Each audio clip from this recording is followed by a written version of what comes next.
मंजूर नहीं है, वो उनको स्वीकार नहीं है।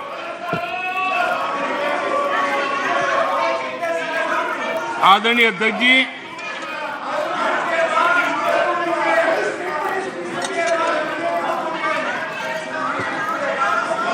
आदरणीय अध्यक्ष जी, बहुत बार कुछ बुरा बोलने के इरादे से भी जब कोशिश होती है तो कुछ न कुछ सच भी निकल जाता है, और सच में ऐसे अनुभव हम सबको है, कभी कभी सच निकल जाता है। लंका हनुमान ने नहीं जलाई, लंका हनुमान ने नहीं जलाई, उनके घमंड ने जलाई, और ये बिल्कुल सच है। आप देखिए, जनता जनार्दन भी भगवान राम के रूप की है, जनता जनार्दन भी भगवान राम के रूप की है, और इसलिए 400 से 40 हो गए। हनुमान ने लंका नहीं जलाई, घमंड ने जलाई, और इसलिए 440 हो गए, 400 से 40 हो गए। आदरणीय अध्यक्ष जी,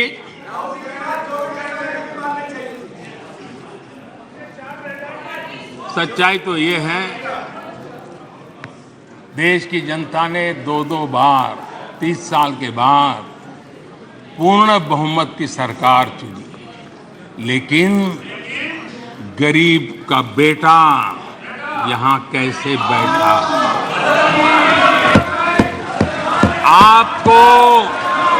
आपको जो हक था,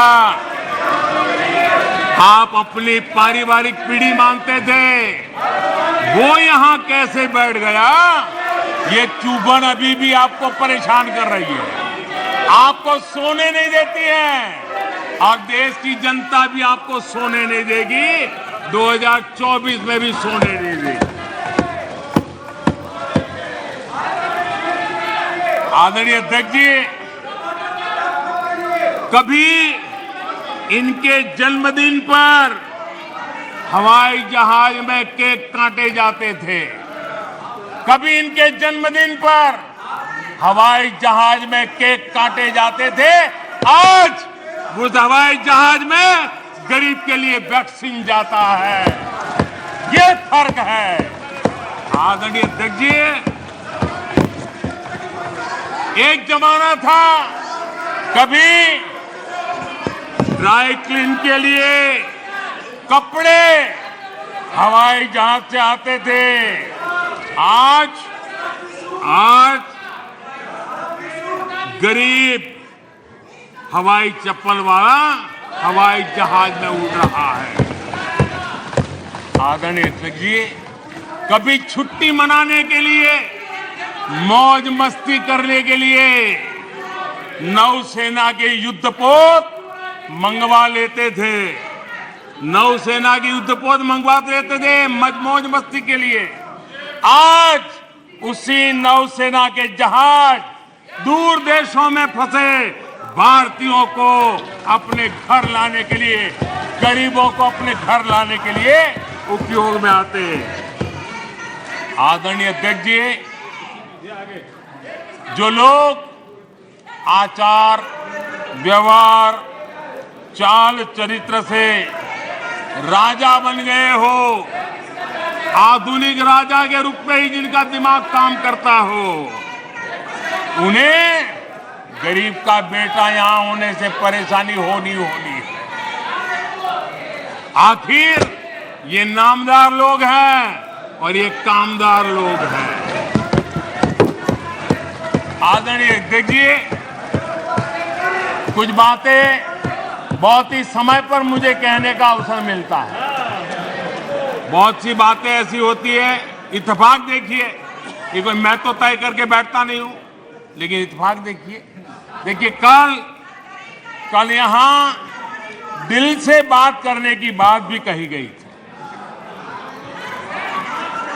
उनके दिमाग के हाल को तो देश लंबे समय से जानता है, लेकिन अब उनके दिल का भी पता चल गया। और अध्यक्ष जी, इनका मोदी प्रेम तो इतना जबरदस्त है जी, 24 घंटे सपने में भी उनको मोदी आता है। मोदी अगर भाषण करते समय बीच में पानी पिए तो ये कहते हैं, अगर पानी भी पिया तो ये सीना तान के कहते, देखिए मोदी को पानी पिला दिया। अगर मैं गर्मी में कड़ी धूप में भी जनता जनार्दन के दर्शन के लिए चल पड़ता हूं, कभी पसीना पोंछता हूं तो कहते हैं, देखिए मोदी को पसीना ला दिया। देखिए इनका जीने का सहारा देखिए। एक गीत की पंक्ति है, डूबने वाले को तिनके का सहारा ही बहुत, डूबने वाले को तिनके का सहारा ही बहुत, दिल बहल जाए फकत इतना इशारा ही बहुत, इतने पर भी आसमां वाला गिरा दे बिजलियां, इतने पर भी आसमां वाला गिरा दे बिजलियां, कोई बतला दे जरा ये डूबता फिर क्या करे। आदरणीय अध्यक्ष जी, मैं कांग्रेस की मुसीबत समझता हूं। बरसों से एक ही फेल्ड प्रोडक्ट उसको बार बार लॉन्च करते हैं, हर बार लॉन्चिंग फेल हो जाती है और अब उसका नतीजा ये हुआ है, मतदाताओं के प्रति उनकी नफरत भी सातवें आसमान पर पहुंच गई है। उनका लॉन्चिंग फेल होता है, नफरत जनता पे करते हैं। लेकिन पीआर वाले प्रचार क्या करते हैं, मोहब्बत की दुकान का प्रचार करते हैं, इकोसिटी में लग पड़ती है। इसलिए देश की जनता भी कह रही है, ये है लूट की दुकान, ये है लूट की दुकान, झूठ का बाजार। ये है लूट की दुकान, झूठ का बाजार। इसमें नफरत है, घोटाले हैं, तुष्टीकरण है, मन काले हैं, परिवारवाद की आग के दशकों से देश हवाले है। और तुम्हारी दुकान ने इमरजेंसी बेची है, बंटवारा बेचा है, सिखों पर अत्याचार बेचा है, झूठ कितना सारा बेचा है, इतिहास बेचा है, उरी के सच के प्रमाण बेचा है। शर्म करो नफरत की दुकान वालों, तुमने सेना का स्वाभिमान बेचा है।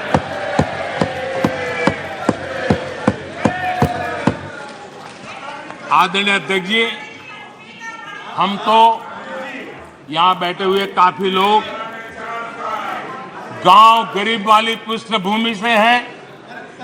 यहां सदन में बड़ी संख्या में लोग गांव और छोटे कस्बों से आते हैं और गांव का कोई व्यक्ति विदेश जाए, सालों तक वो उसके गीत गाता रहता है। एक आध बार भी कभी विदेश जाए, देख करके आया हो, सालों तक बताता रहता है कि मैं ये देख के आया, मैं ये देख के आया, मैंने ये सुना, मैंने ये मुझे देखा।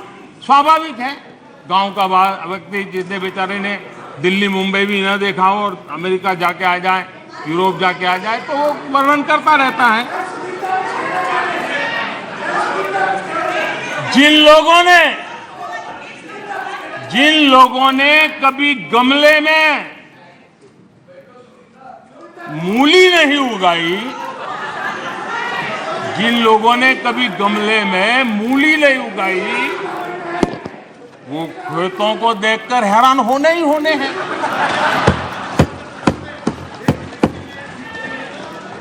अध्यक्ष जी, हम आप लोग तो जो कभी जमीन पर उतरे ही नहीं, जिन्होंने हमेशा गाड़ी का शीशा डाउन करके दूसरों की गरीबी देखी है, उन्हें सब हैरान करने वाला लग रहा है। जब ऐसे लोग भारत की स्थिति का वर्णन करते हैं तो ये भूल जाते हैं कि भारत में 50 साल तक उनके परिवार ने राज किया था। एक प्रकार से जब भारत के इस रूप का वर्णन करते हैं तब वो अपने पूर्वजों की विफलताओं का जिक्र करते हैं। ये इतिहास गवाह है।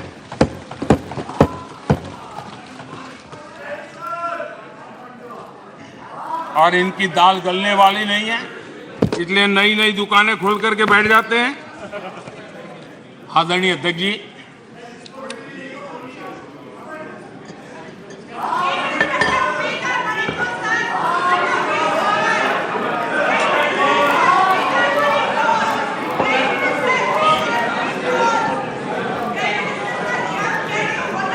आदरणीय अध्यक्ष जी, इन लोगों को पता है कि इनकी नई दुकान पर भी कुछ दिनों में ताला लग जाएगा। और आज इस चर्चा के बीच देश के लोगों को मैं बड़ी गंभीरता के साथ इस घमंडिया गठबंधन की आर्थिक नीति से भी सावधान करना चाहता हूं। ये देश में ये घमंडिया गठबंधन ऐसी अर्थव्यवस्था चाहता है जिससे देश कमजोर हो और उसका सामर्थ्य बढ़ न पाए। हम अपने आसपास के देशों में देखते हैं जिन आर्थिक नीतियों को लेकर के कांग्रेस के और साथी आगे बढ़ना चाहते हैं, जिस प्रकार से खजाने से पैसे लुटाकर वोट पाने का खेल खेल रहे हैं, हमारे आसपास के देश के हालात देख लीजिए, दुनिया के उन देशों की स्थिति देख लीजिए। और मैं देश को कहना चाहता हूं, इनसे सुधरने की मुझे कोई अपेक्षा नहीं है, वो जनता इनको सुधार देगी। आदरणीय अध्यक्ष जी, इस प्रकार की चीजों का दुष्परिणाम हमारे देश पर भी हो रहा है, हमारे राज्यों पर भी हो रहा है। चुनाव जीतने के लिए अनाप शनाप वायदों के कारण अब इन राज्यों में जनता के ऊपर नए नए दंड डाले जा रहे हैं, नए नए बोझ डाले जा रहे हैं और विकास के प्रोजेक्ट्स बंद करने की घोषणा की जा रही है, विधिवत रूप से घोषणा की जा रही है।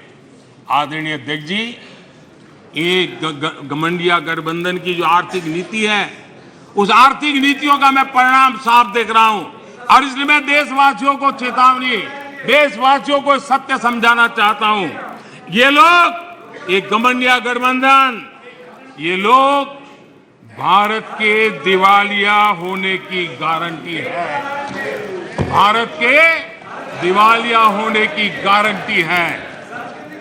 ये इकोनॉमी को डुबाने की, ये इकोनॉमी को डुबाने की, ये डबल डिजिट महंगाई की, ये डबल डिजिट महंगाई की, ये पॉलिसी पैरालिसिस की, ये पॉलिसी पैरालिसिस की, ये अस्थिरता की, ये अस्थिरता की, ये करप्शन की, ये करप्शन की, ये तुष्टीकरण की, ये तुष्टीकरण की, ये परिवारवाद की, ये परिवारवाद की, ये भारी बेरोजगारी की, ये भारी बेरोजगारी की, ये आतंक और हिंसा की, ये आतंक और हिंसा की, ये भारत को 2 शताब्दी पीछे पहुंचाने की गारंटी है।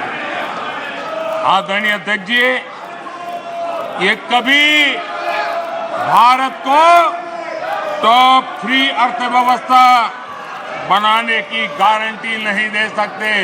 ये मोदी देश को गारंटी देता है कि मेरे तीसरे कार्यकाल में मैं हिंदुस्तान को टॉप 3 की पोजीशन में लाके रहूंगा। ये मेरा देश को गारंटी है। ये कभी भी देश को विकसित बनाने का सोच भी नहीं सकते हैं। उस दिशा में ये लोग कुछ कर भी नहीं सकते।